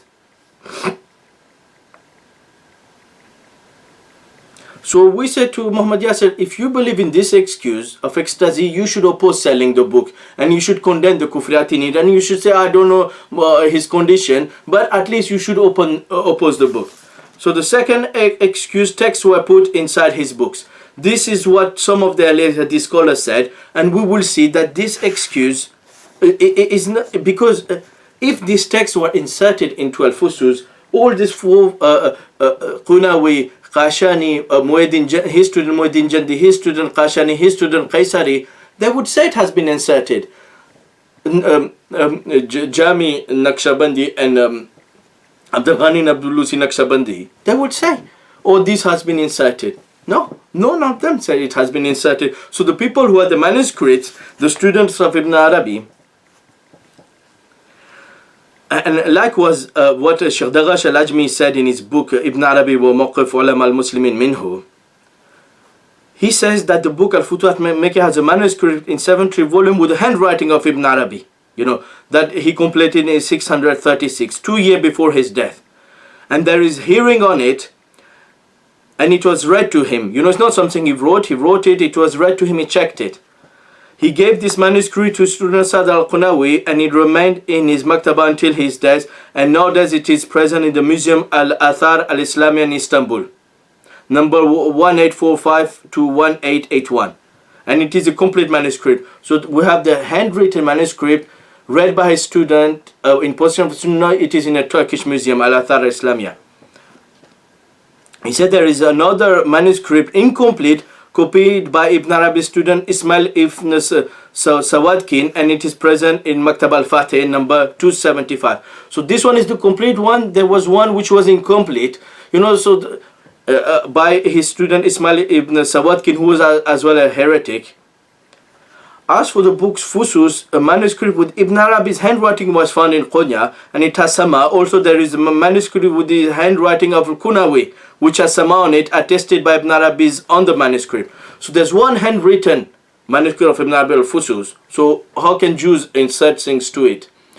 And his student has his own handwritten manuscript, which has hearing, and Ibn Arabi signed upon it as well, on his student's manuscript. So did Ibn Arabi or his student insert things of Ittihad in the handwritten manuscript? That's what we ask people. So the book Al-Fusus has so many manuscripts in the world, and if things were added to it, it would be known by checking the other manuscript. The book Fusus has many commentary. This one I've mentioned it. Abu Ala al-Hafifi, who published Fusus in the last century, relied upon manuscripts with 3 commentaries of Fusus. The one of Qunawi, the one of Kashani, the one of Al-Jami. And he did not mention any claim of insertion from any of these books. And many scholars who attacked Ibn Taymiyyah, they had manuscripts of Ibn Taymiyyah. Ibn Taymiyyah said in his Fatwa 242 that he saw manuscript of Al-Fusus. Hafiz al-Mizi, Ibn al-Muqri, Sheikh al-Hizamain mentioned that they saw manuscript of it. Hafiz Baqai mentioned in Tanbih Ghabid that he as well saw manuscript of this book. So these scholars, that not just on hearsays declare someone kafir. They check his writing, they check everything, and this is the way of the scholars. Those who made claim of insertion made general statement without pointing at quotes that were inserted, found in some manuscript and not in others. They just make the general statements. There's nothing, oh, this manuscript had this quote about idol worship, this one doesn't have, so this one is in. No, they have nothing. And hundreds of scholars have condemned from Takfir on Arabi, and they wouldn't have done it without checking it. So this is, Qashani, he said, when he says in Fusus Al-Hikam, that, they were drawn in ocean of knowledge, he said, meaning in the fire of intense love, meaning the idol worshippers, they were drawn in the fire of intense love, ishq, by the light of the splendor of his face, which burns all distinction and recipient in the source of the sea of water. Dawud al-Qaisari says, in the source of water, meaning they were not drawn, meaning they entered the fire of love and yearning in the stead of being in the source of water or in the water. So they were in the fire of love and yearning, meaning they were not punished in water, they were in a state of love and yearning. So this is the statement. They did not say it has been inserted, they did not say it. So now they say, but Ahle Hadith scholars, they say, this statement have been inserted. So now we have to reply on the bit about the Ahle Hadith scholars. So first of all, Fatwa Naziri, I have it with me. So Sheikh Al-Kul, he does not believe in the kufr of Ibn Arabi. I will quote his fatwa. He believes Allah is above the arsh, distinct from the creation. So first of all, when they defended Ibn Arabi, it is because they believe maybe some people have inserted this. But when we do, that's why we oppose taqlid. We respect some our scholars and great scholars, but we do not do taqlid of them. So we only judge based on our tahqiq, our verification of evidences. When the evidences come, the Ibn Arabi and his students and the manuscripts, we give a verdict based upon it. We are only Muhammadi. We only the Quran and Hadith is hujjah upon us. We respect Mian Nazir Hussain Delvi, Snaul Amritsari, Shaykh al-Islam Snaul Amritsari, Hafiz Abdullah Ropuri, and all other people who defended Nawab Siddiq Hassan Khan. We respect them. But when they say a statement that goes against evidence, we take the evidence. And this is why we tell people in fiqh, in everything, do not do blind following of Brelvis who Desalat Ghosya walking 11 steps towards Baghdad. This is kufr shirk. Don't do taqlid, just follow the evidence, Quran and Hadith. So, first of all, we respect the scholars, but when a scholar did not do a tahqiq properly, he did not have the same some material as those who don't takfir, we take the fatwa that is detailed over the fatwa which is general and is not detailed. So he quoted Fatwa Naziri. I have it with me. Fatwa Naziri, volume 1, page 150. The questioner is about that कि सवाल It starts on page 149 and page 150. Iraq की तरफ से 11 कदम चलना और हर कदम शेख अब्दुल कादिर रहमतुल्लाह को पुकारना, जैसे कि ज़माने में बाद सूफियों की मबरज है, और ऐसे सवाल करने पर वो बहजतुल असरार की इबारत उसके जवाब में पेश करते हैं। उलमा मुहक्किकीन से गुजारिश है कि उसे जायज़ या नाजायज़ होने के बारे में तहकीक जवाब दें. So he asked the questioner to Mian Nazir Sandilvi, that some people that they walk nowadays 11 steps towards Baghdad and they woke up the Qadir Jilani and they use a quote from the book Bahjatul Asrar of Shatnufi, which is a book full of fairy tales and shirk and bid'ah. So what is the position of the scholars? Should we do it or not? Mian Nazir Sandilvi write Bahjatul Asrar के बारे में जो इबारत नकल की जाती है वो इबारत असल नहीं है, बल्कि यानी बात बिदती और फासिक लोगों ने इस किताब में मिला दी है. So he gives his opinion, but obviously he didn't check the manuscript, that some innovators might have added this in the book of Bahjatul Asrar. This cannot be from Abdul Qadir Jilani. जैसे कि अवाम को गुमराह करने के लिए मोतबर लोगों की किताबों में अपनी तरफ से बातें शामिल की जाती हैं, like to misguide laymen some people add insertion to the book of reliable people. चुनांचे Sheikh अल-अकबर और आलम अब्दुल शारानी की बाद किताबों में ऐसी बातें पाई जाती हैं. There's some statements found in the book of Ibn Arabi, Sheikh Al-Akbar and Abdul Sharani, but these people have been the scholars have told that these insertions were added by the opponents. और तनबील गबी में लिखा कि जो बातें बाज़ यहूदियों ने इस किताबों में शामिल की हैं. And in the book Tanbeel Ghabi meaning of Suyuti, he says that the Jews have inserted these statements in the books of Sharani and Sheikh Al-Akbar. So this is a general statement. There's no proof for it that the Jews have inserted. I've quoted you all the students and the manuscripts and whatever. So Sheikh Mian Nazir Sandilvi was a hero. He's our great Imam. He's, Mushtahid, Imam of his time. He's a great scholar.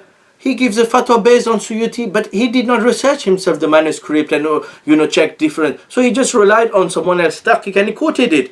But after he said, Allama Abdul Qadir Kabuli ne ऐसे रिसाले कादिरा में जो करीबन 100 सफ़ात का रिसाला है, इस मसले पे मुफस्सल बात की. He said, Abdul Qadir Kabuli, he wrote a risala called Risala Qadir of 100 pages, and he talked about the Salat Ghawsiyah, walking 11 steps towards Baghdad. और उस पर बुखारा, समरकंद, खवारजिम और हेरात के 40 चोटी के उलमा ने दस्तखत किए. He says 40 scholars from Bukhara, Samarkand, Khawarzim and Herat, Afghanistan and all this area, they've signed up on it.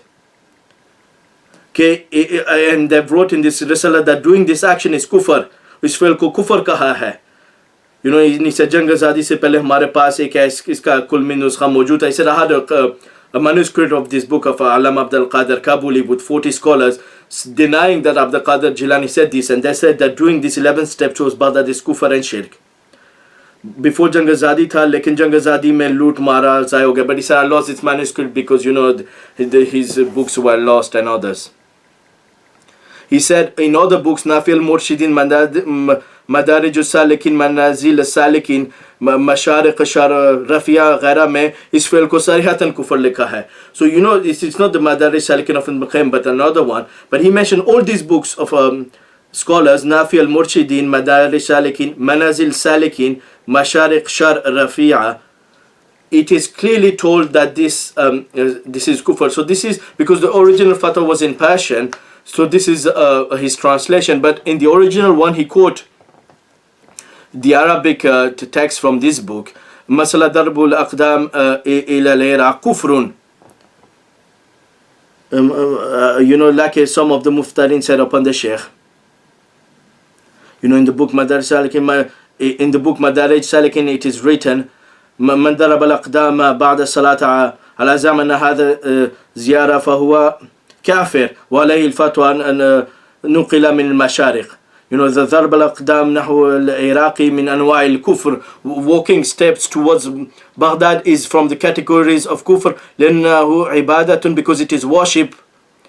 والعبادة لغير الله كفر, and invoking and walk is kufr, and worship to other than Allah is kufr. And in Nafi al-Murshidin من اعتقد بتحليل ضرب الأقدام بعد الصلاة للشيخ عبد القادر الجيلاني قدس سره فهو كافر. Whoever believes that it is permissible to walk steps after praying towards Abdul Qadir Jilani, he is a kafir. وَلَيْلِ اعتماد قَاذَا الْمُلَّى رَشِيد في شر منازل سالكين. So these are Hanafi scholars, this is Qadiri scholars, this is the verdict in the books Manazil Salikin, that whoever believes this walking 11 steps toward Baghdad is permissible, this is worship, invoking and praying and getting close to Abdul Qadir Jilani, this what is kufar. And this is Mulla Rashid wrote in Manazil Salikin, and other scholars have written in their other books, Mashariq.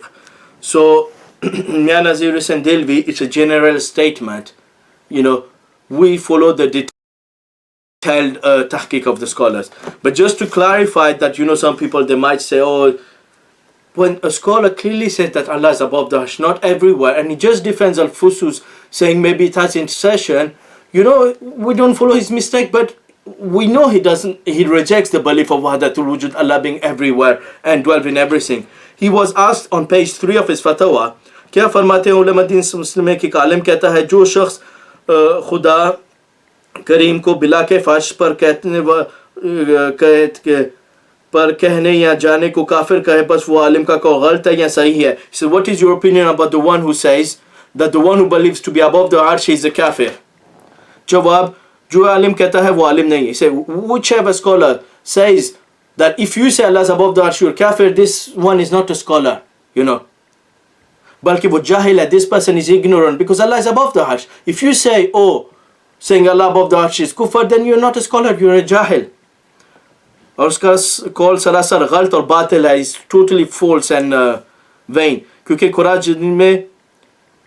Quran मजीद की उन्हें बल्कि बहुत सी आयतों में से अल्लाह का अर्श पर मुस्तवी होना साबित है. इसे कुरान शरीफ में एक नहीं बल्कि बहुत सी ऐसे आयतों में अल्लाह ताला का अर्श पर मुस्तवी होना साबित है. Not in one but in many verses it is told that Allah is above his arsh. और इसी तरह बहुत सी हदीस में है, and many hadith, और ये साबित है मगर अल्लाह ताला के अर्श पर मुस्तवी होने की कैफियत मजहूल है. इसे but how Allah is established, this is not known.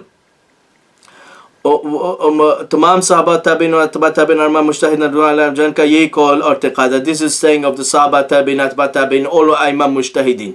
This is their belief कि अल्लाह ताला अर्श पर मुस्तवी है और सिवा अल्लाह अर्श की कैफियत मजहूल है. That Allah is established upon his throne and the kayfiyah is not known. And then he quoted so some of the verses, and after Summa Thawal al-Arsh in Surah Araf, and he quoted all of this. So he said this is the truth, and he said it is a statement. He quoted some of these hadiths. So our scholars, they believe Allah is above the arsh, not everywhere, and they make it clear. So when someone clearly says Allah is above the arsh, not everywhere, he can't believe in Wahdatul Wujud. And he only defended Ibn Arabi based on the assumption and tahqiq of Suyuti that maybe Jews have inserted, but Jews have not inserted. I've shown you all the manuscripts. And first of all, you know, this is not the statement of all our scholars.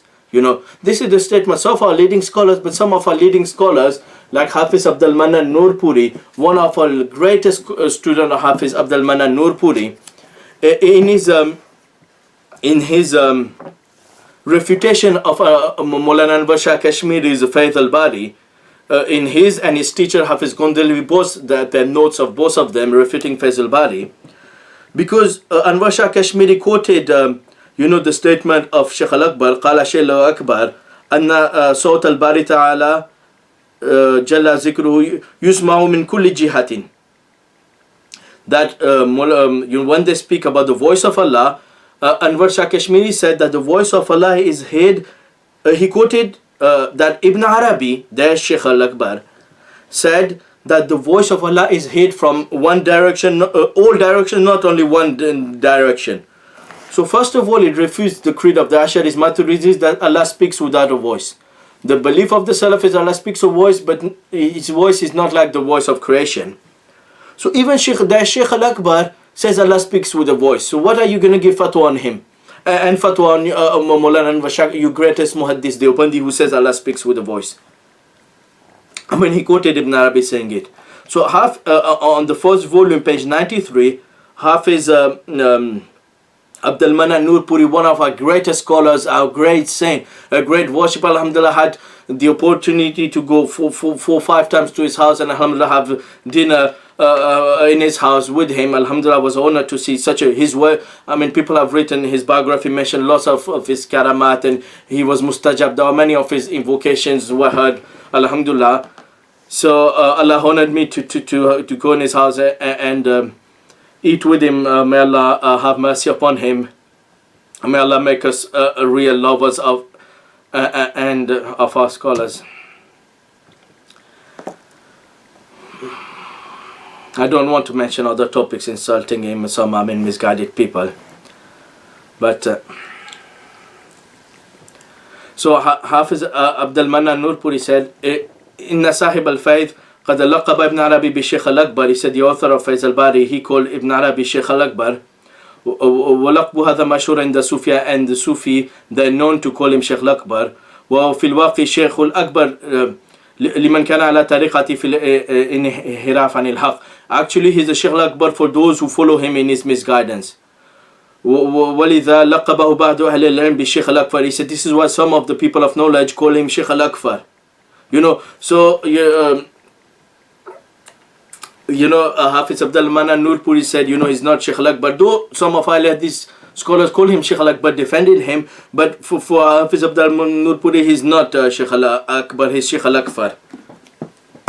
And Allama Ihsan Ilahi Zahir was among the heads of the Jamiyat and our leading scholars. May Allah protect him from attacks of the Ghulat al-Tajri and Ghulat al-Tabdi. A hero of Ahle Hadith. May Allah make us, he also in many of his books on Sufism and others mentioned the kufr and shirk of Ibn Arabi, our leading allama, our leading scholars of our times. So if some of them defended him based on maybe things were inserted, others did takfir. So the Ahle Hadith school of thought, it does not only have one opinion of defending Ibn Arabi, it has the other one who supports the view of Shaykh al-Islam Ibn Taymiyyah and hundreds of scholars, and they do takfir of him. So he mentioned that Bashir al-Qanuchi debated with Sheikh al-Kul for 2 weeks, and that Sheikh Shamsul Aqdianvi, who Sheikh Shamsul Aqdianvi is Sheikh Shamsul Haq Azim Abadi Adianvi. He's the author of Aun al-Mahbud, the great muhaddis. And that he would quote from Al-Fusus to Mian Nazir, his teacher Mian Nazir Sandilvi. And at the end, because Fusus has got clear-cut kufar, and at the end Sheikh Kul said Futi Hat is the last book, so it abrogates Al-Fusus.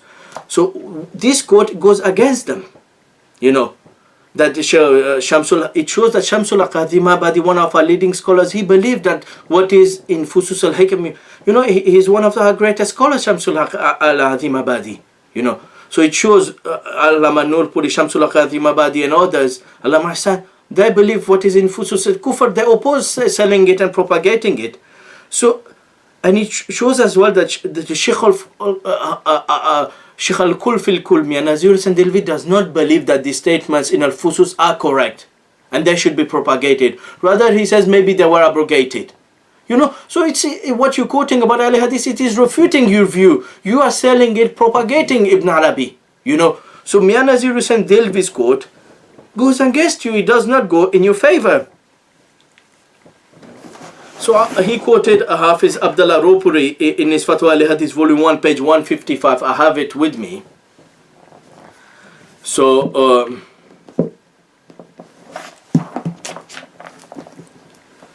when he was asked about the takfir of Ibn Arabi, and after quoting the difference of how the scholars and others, they explain Wahdatul Wujud, Wahdatul Shuhud and others, he says at the end that he does not believe in Wahdatul Wujud as well, because he says Allah is above the arsh. He does not believe Allah to be everywhere. And he said, and even when Hafiz Sana'Allah, Shaykh al-Islam Sana'Allah Amritsari, because he learned from Deoband and he was a student of Mahmud al-Hasan Deobandi, he had issue on istiwa and others attributes. So Hafiz Abdullah Ropuri, he translated into Arabic the book of his teacher Abdul Jabbar Ghaznavi, Hafiz Nalam Risali was not upon the mazhab of Muhaddisin, and this Risala of Hafiz Ropuri translated was sent to King Abdulaziz, and King Abdulaziz made a committee of scholars with the leading scholars of Najd, the Mufti, Sheikh Abdul Latif Ali Sheikh, the grandfather of Sheikh Muhammad ibn Ibrahim ibn Abdul Latif. And they called Sheikh Rashid Rida from Egypt, Sheikh Bahjat Bitar from Sham, the leading Salafi scholars, and they called, the two sides in India. And at the end, Alhamdulillah, Sheikh al-Islam Sanalam Risali recanted from doing Tawil and his other mistakes, and his mistakes on Istiwa, and his fatwa, Sanaya, I have them in my library, and Abdul Jalil Samrodi attested and was proud of Hafiz Nalam Risali. I mean, the fatwa of Abdul Jalil Samrodi praising Hafiz Nalam Risali for recanting from his Tawil is present in fatwa Sanaya. So Hafiz Abdullah Rupri, they oppose people who deny Allah being above the Arsh, So, our scholars, it is clear cut, they believed Allah to be above the Arsh, not everywhere. So, why they defended Ibn Arabi is for the same reasons, But he says, सही रास्ता ये है कि अगर इसका मतलब समझा जाए कि खुदा के सिवा हर शे हकीकतन मौजूद नहीं और जो कुछ नज़र आ रहा है ये महज तवहुमात हैं, जैसे कि सफसता या का फ़िरक़ा कहता है कि आग और गर्मी और पानी में हर वक्त हमें वहमी और ख़याली है और हर चीज़ ख़याली चीज़ है, तो ये सरासर गुमराही है. So he says, after quoting the speech of Jami, that if the speech, he's not saying this speech means definitively this. He says it's interpretable, it's not sure. But he says if their meaning is कि सिवाय खुदा के कोई शय हकीकतन मौजूद नहीं, that besides Allah's essence nothing else exists in reality, and whatever we see, जो कुछ नजर आ रहा है ये महज तवहुमात, it is only imagination, like the Thursday the philosophers say, that the आग की गर्मी, the heat of the fire, और पानी की बरकत वहमी है, that the heat of the fire and the cold of the water is only imaginary or khayali, they're only hallucinations. Actually there's no fire, there's no water. Sarasar gumrahi, this is pure misguidance. और अगर का मतलब यह है कि मौजूदा इंसानी इजाद की तरह नहीं है, अगर इंसान के फना होने के बाद बाकी रहेगा, बल्कि इनमें वजूद खुदा के सहारे पर है कि उधर कतई ताल्लुक फ़र्ज़ किया जाए तो इनसे कोई वजूद नहीं, तो ये मतलब सही है. He said, but if we interpret that saying, that saying is interpretable for him, not for other scholars. He said, if the saying is all the existence of the human and others are ijadat ki tarah,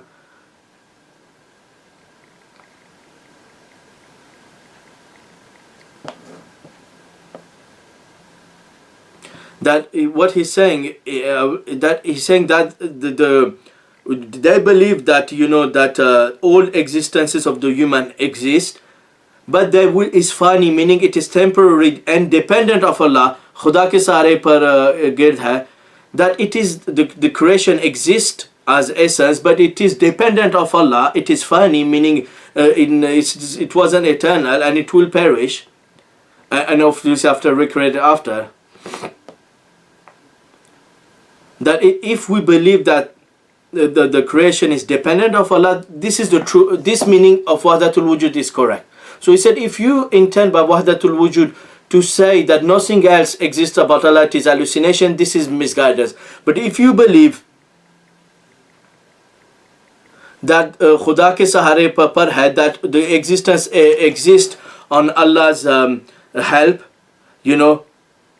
and without Allah's help that there won't be existed, qat'a taluk, meaning if the link with Allah is cut, so they can't have any existence, meaning they can't have any existence of their own, their existence is only baqi by Allah's help and power. So this is meaning is true. So it depends on how you interpret it. But he never endorsed the other meaning that Allah is present in everywhere in idol worship. So those who worship idols, Allah has an aspect in every object, and you should not live idol worship, because if you leave it, you leave the truth according to what you live. So he clearly said this meaning is misguidance, this meaning can be sahih.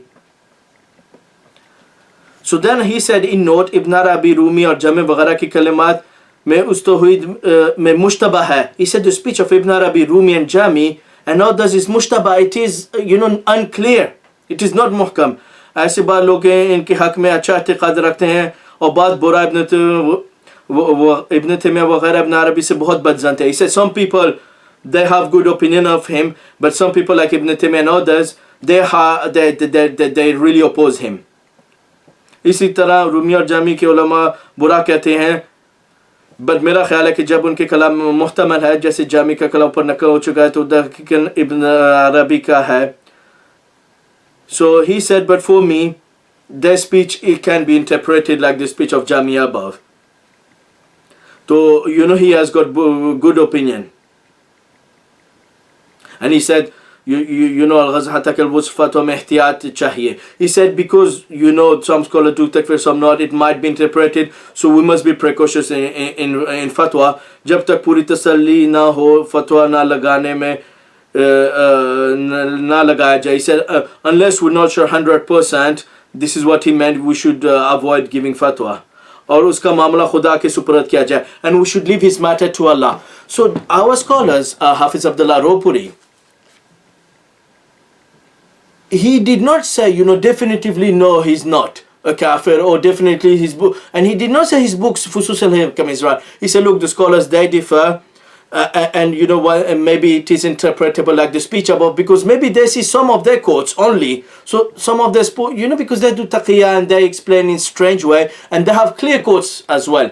So some scholars they only see some quotes and they say, oh look, this quote can be interpreted, but he's got other quotes as well about idol worship and all creeds being right, and Allah decreed only him would be worshipped. So he did not defend the kufriya quotes of Ibn Arabi. He just quoted a quote of Jami. He said this one can be interpreted, maybe others. We should be precautious when the scholars differ, and we leave his matter to Allah. He did not say definitively, oh he's a believer, So the one his student who compiled his fatwa, he wrote in footnotes, Muhaddis Ropuri ka apni raah hai. This is his own opinion. और बाज़ उलमा ने इस इत्तिक़ाद पे इब्न अरबी को काफिर कहा है. So his own student, he said this is only the opinion of Hafiz Abdullah Ropuri, but some scholars declared Ibn Arabi kafir. So we see when our scholars, they don't defend Ibn Arabi, they agree with Al-Fusus, they agree to sell it and propagate it, or they agree Allah is present everywhere and the idol worshippers are right. They only say because some of their speech that they saw, but they don't quote his speech for which scholars declare him kafir and explain him. The only maybe they saw some, and these people that, we know the Batini, how they present sometimes their ibadah, they will deny the word ittihad, but not with this meaning, of ittihad. Because for them, when things are one, they don't need ittihad. So they will deny the word ittihad, hulul just to fulayman, but the clear-cut statements, the scholars declare them kafir about the idol worshippers being saved. So this is the speech of Hafiz Abdullah Ropuri, and he said he defended Rumi. In the same fatwa, he says that Rumi is wrong to say Allah is everywhere, because Allah is above the arsh. He said, yes, if the statement of Rumi that Allah is everywhere can be interpreted, then it's okay. But he condemned. He said Rumi saying Allah is everywhere is wrong. So if he defended Rumi, he did not agree with his belief Allah is everywhere. And he clearly said in his same fatwa that Allah arsh pe hai, Allah har jagah nahi hai. And he said, okay, if the speech of Rumi can be, it's only about their condition, whether we should do takfir, whether it's interpretable or not. They do not agree with the writings of books of kufr and fusus and propagate them. So people see the reality of Ahle Hadith scholars, that they all believe Allah is above the arsh. They did not do the tahqiq because they did not have all the writings, the manuscripts, and they did not defend his kufriyat, and then do not propagate it, And they say leave that.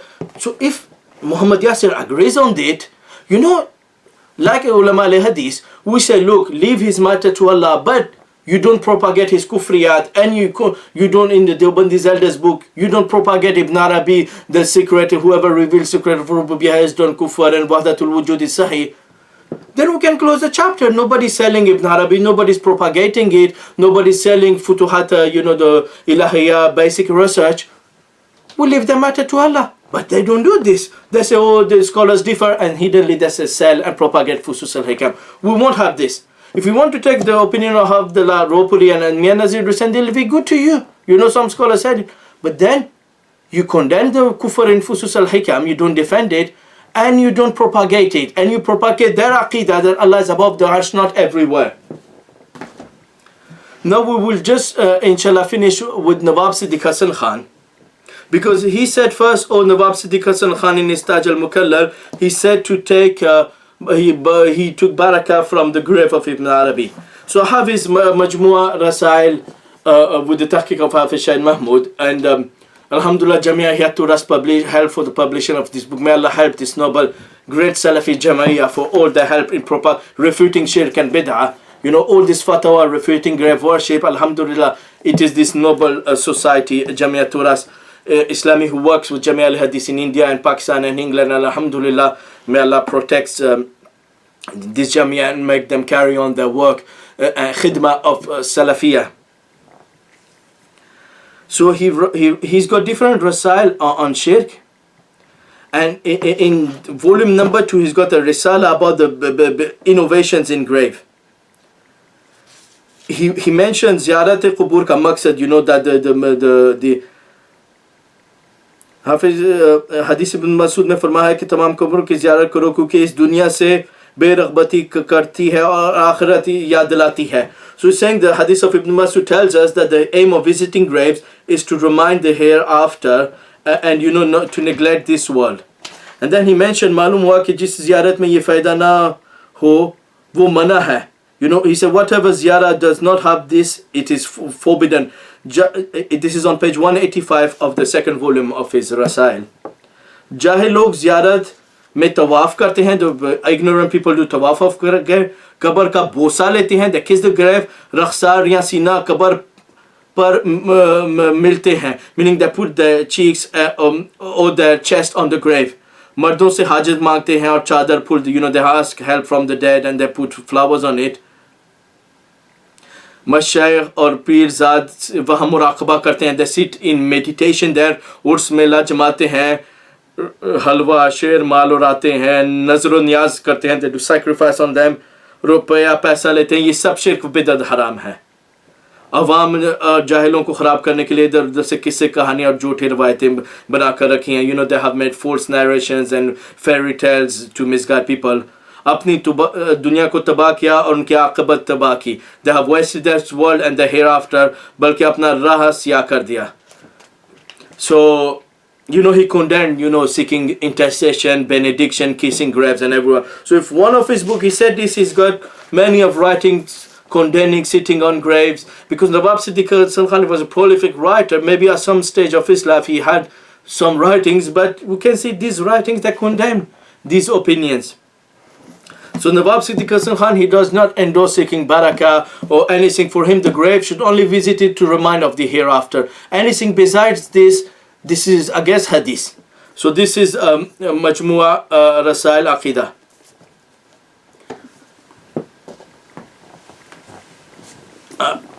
As well, he's got a Risala on Istiwa as well. I wanted to quote from it. It might be in volume number 3.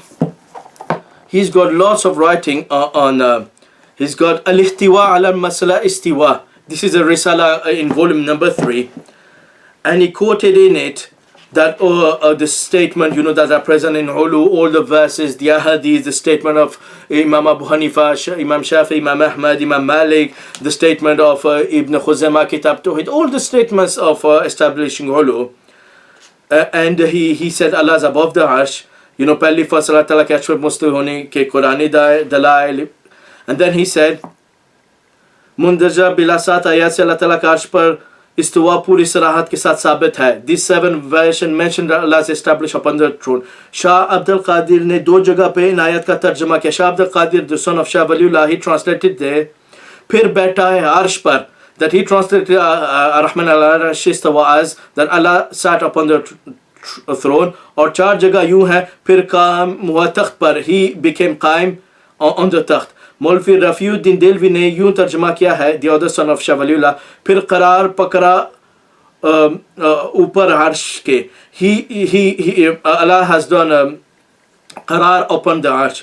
उनके वालिद मुहतरम शाह वली मुहद्दिस ने यूँ तर्जुमा किया है, it is in Persian, so बाज मुस्तक़र शुद्ध बर अर्श, फिर करार पकड़ा अर्श पर, और सही बुखारी में ये तर्जुमा मक़बूल है.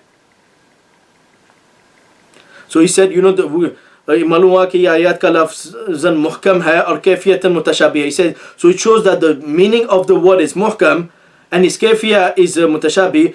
लुगतन इनका तर्जुमा करना दुरुस्त है. So we can translate the meaning. We know the meaning of istiwa, that translated Shah Waliullah as qarar pakarna, and his other son as baithna. So the meaning is known, the kafiyah is majhul. We don't say Allah establishes like us, he does istiqrar like us. And he says, Qadi Sunallah Panpati says in Mala Buddhamin, a Naqshbandi a scholar, Qadi Sunallah Panipati, नुसूस का इनकार करना कुफर और इनकी तावील करना जहल मुरक्कब है. So he quoted Qadi Sunallah Panpati saying that denying the nusus is kufr and doing ta'wil of them is jahl murakkab, like this hand means power and this and that. And then he says about Allah's ma'iyya, जिस तरह मज़कूर आयत में अल्लाह ताला की वस इस्तिवा साबित है, इसी तरह साबित हुआ कि अल्लाह ताला बंदों के साथ मायत इल्मी है, ज़ाती नहीं. That Allah is with his people with his knowledge, not with his essence. And he said, जिस आयत में इल्म की मायत के साथ कई जिक्र नहीं, वो उसूल फ़िक़्ह के, then he mentioned, these rules of usul fiqh. He said all mufassirin, whether they're तमाम मुफस्सिरीन क्या हनफी क्या मालिकी क्या शफ़ी क्या हंबली, इनकी मायत को इल्मी करार देते हैं. They mention that Allah being with his slaves is with his knowledge. और ये उस आयत की तफसीर है, तावील नहीं. And they said this is the tafsir, the meaning of being with, this is a tafsir in the Arabic language. This is not an extrapolation from a haqiqi true meaning of in Arabic language to metaphorical one. इसी तरह आयत इहाता और करीब का भी यही हुक्म है. Same for the verses meaning Allah comprehending and being close and others. साबित हुआ कि अल्लाह ताला का इल्म और कुदरत और सुल्तान हर मकान में है और वो बिज़ात अर्श के ऊपर मुस्तवी है. So after he quoted the statements of Abdul Qadir Jilani in his Ghunyat Talibin, he quoted Hafiz Zahabi's sayings, he quoted Imam Al-Ajuri in Sharia, Imam Baghawi, Ghunyat Talibin, he quoted Imam Shokani and many other scholars that Allah is above the arsh. So the Alhamdulillah, the creed of the Ahle Hadith scholars is free of the Aqidah Wahdatul Wujud. We don't say Allah is present everywhere. And and now his defense. On page 375, and after he's got a Risala Mu'taqad al-Muntaqad, and he quotes a Risala of Sha'rani in which he quotes some statements of Ibn Arabi. And he said at the end, and 74, so he quoted before statements of Sha'rani quoting Ibn Arabi regarding Aqidah. And he says, he quotes from Sha'rani's book Lataif al-Minan, page 395, that قلت وقد اختصرت فتوحات المكية, I have summarized Fusus al-Makiyah وحذفت منها كل ما يخالف ظاهر الشريعة, and I have deleted from it whatever opposes the pure Sharia. And when I was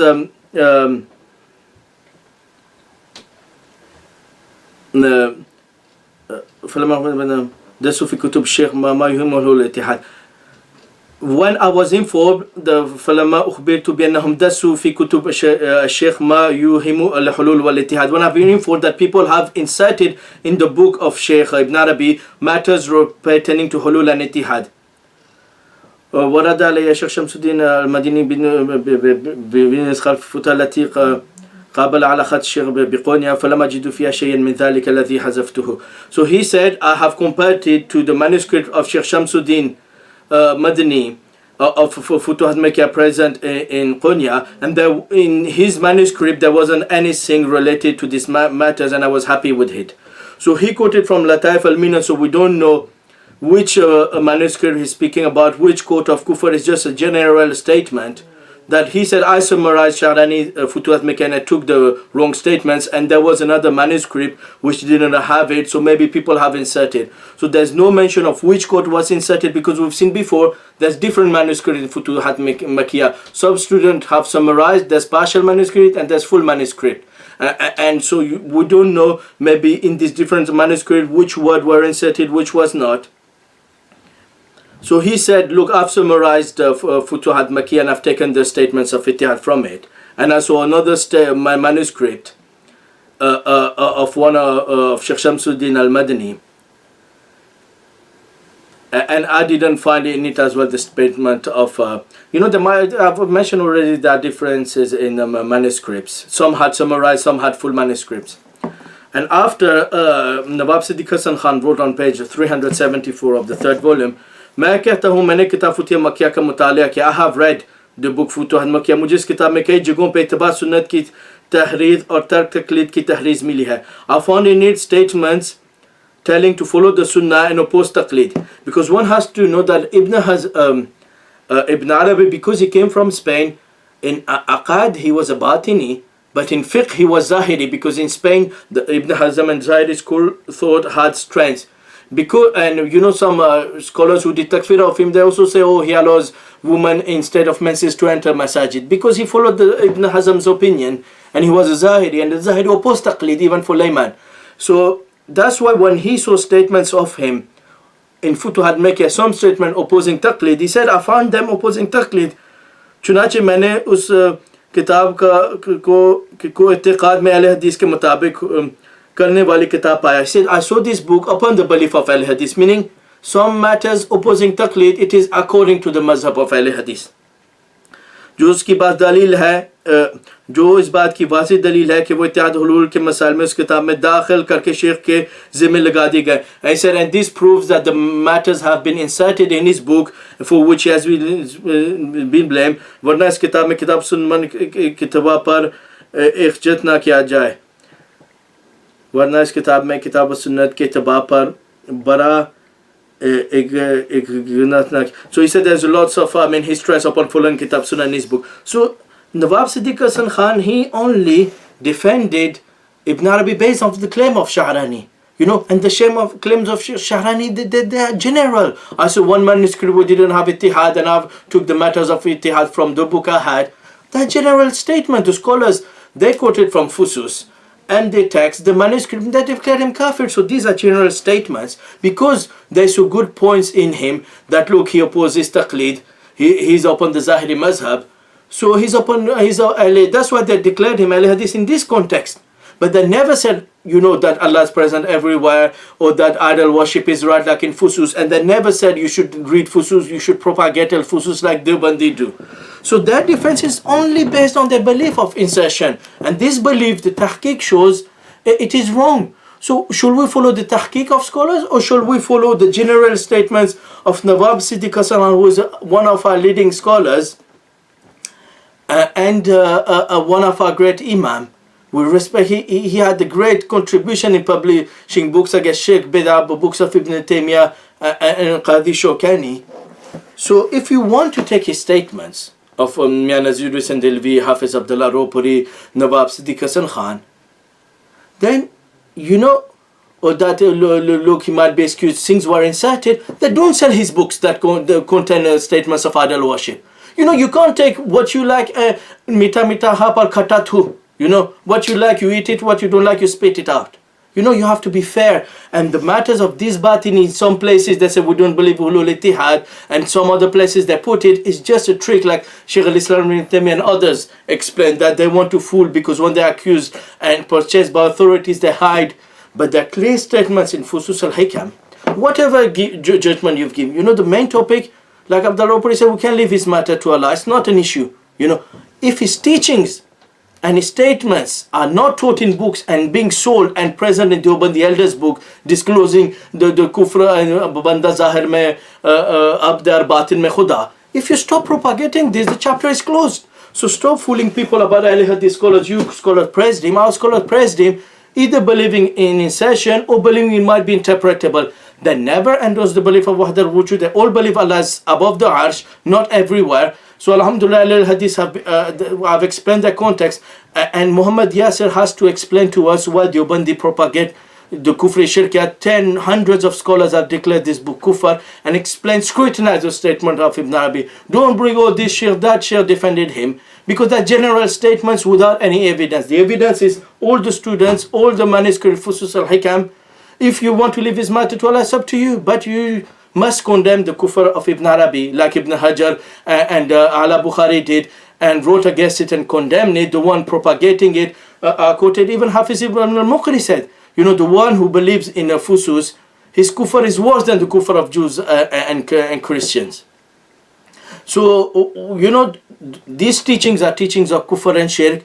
If you want to leave the matter of him to Allah, it's up to you. You know, for us, we have to judge someone on his apparent meaning, not of scholars saying maybe it was inserted, maybe it was abrogated. No, we judge someone on his statements. His statements in Fusus are tested by his students. Is he believes idol worship is right, Pharaoh died upon Iman, all beliefs are right, Khatim Wilaya, you know, he takes the Batini knowledge, Abu Bakr will be under his banner. So we declare him kafir like Hafiz Nurpuri and others, the greatest of kafirin. After, if you want to say maybe these things were inserted, then condemn Ibn Arabi and oppose all you Deobandi spreading is. Don't be like Batinia, oh yeah, we do like this, like Shazili and others, Ibn Ajibah, oh, if we were to disclose the secret, our blood will be spilled. So affirm a unity in your heart and affirm separation on the tongue only, and it doesn't exist in reality. It's only on the tongue. Na'uzubillah. So we make dua that Allah subhanahu wa ta'ala guide Muhammad Yasir. اللهم صل على محمد وعلى آل محمد كما صليت على إبراهيم وعلى آل إبراهيم إنك حميد مجيد اللهم بارك على محمد وعلى آل محمد كما باركت على إبراهيم وعلى آل إبراهيم إنك حميد مجيد.